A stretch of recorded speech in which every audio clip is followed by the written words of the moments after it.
Yashar, chapter 26.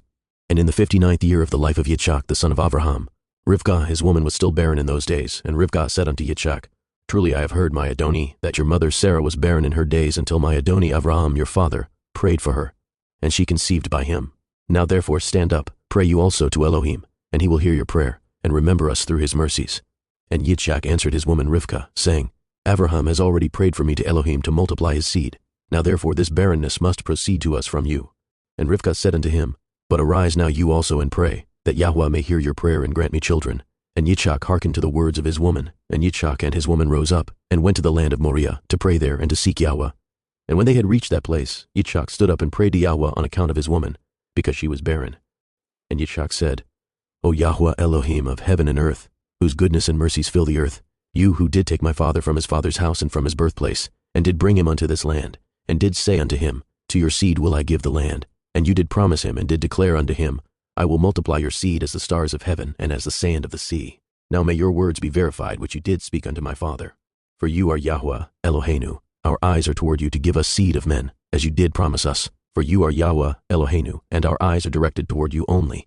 And Yahweh heard the prayer of Yitzchak the son of Avraham, and Yahweh was entreated of him, and Rivkah his woman conceived.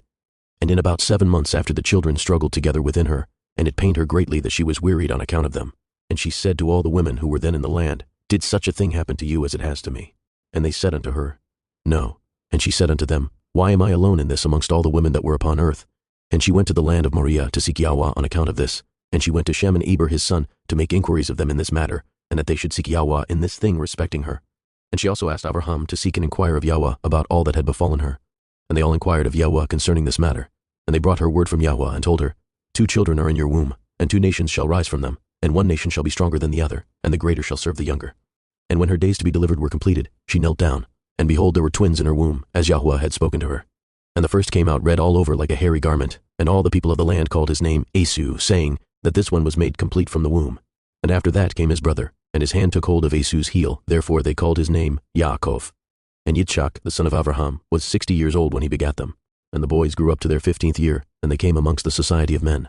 Esau was a designing and deceitful man, and an expert hunter in the field, and Yaakov was a man perfect and wise, dwelling in tents, feeding flocks, and learning the instructions of Yahweh and the commands of his father and mother.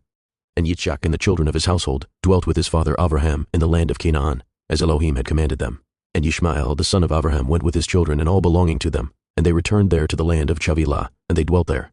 And all the children of Abraham's concubines went to dwell in the land of the east, for Abraham had sent them away from his son, and had given them presents, and they went away. And Abraham gave all that he had to his son Yitzchak, and he also gave him all his treasures. And he commanded him, saying, Do you not know and understand Yahweh is Elohim in heaven and in earth, and there is no other beside him? And it was he who took me from my father's house, and from my birthplace, and gave me all the delights upon earth, who delivered me from the counsel of the wicked, for in him did I trust. And he brought me to this place, and he delivered me from Hercasdium, and he said unto me, To your seed will I give all these lands, and they shall inherit them when they guard my commandments, my statutes and my judgments that I have commanded you, and which I shall command them.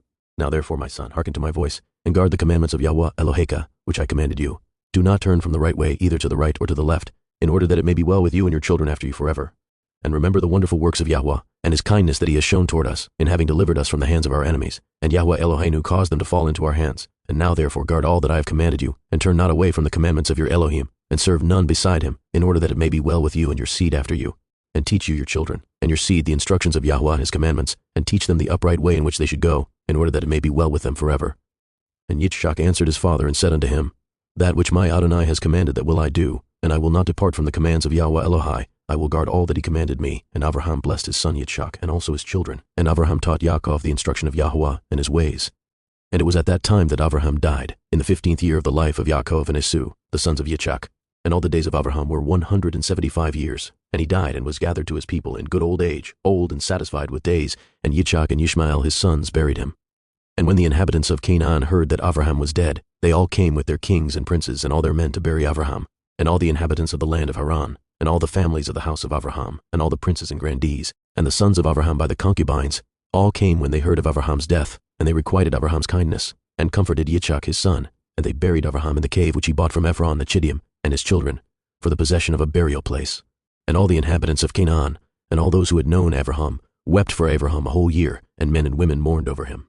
And all the little children, and all the inhabitants of the land wept on account of Avraham, for Avraham had been good to them all, and because he had been upright with Elohim and men. And there arose not a man who feared Elohim like unto Abraham, for he had feared his Elohim from his youth, and had served Yahweh, and had gone in all his ways during his life, from his childhood to the day of his death. And Yahweh was with him, and delivered him from the counsel of Nimrod and his people. And when he made war with the 4 kings of Elam, he conquered them. And he brought all the children of the earth to the service of Elohim, and he taught them the ways of Yahweh, and caused them to know Yahweh. And he formed a grove, and he planted a vineyard therein, and he had always prepared in his tent meat and drink to those that passed through the land, that they might satisfy themselves in his house.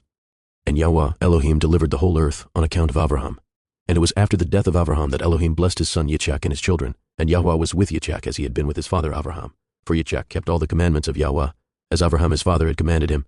He did not turn to the right or to the left from the right path which his father had commanded him.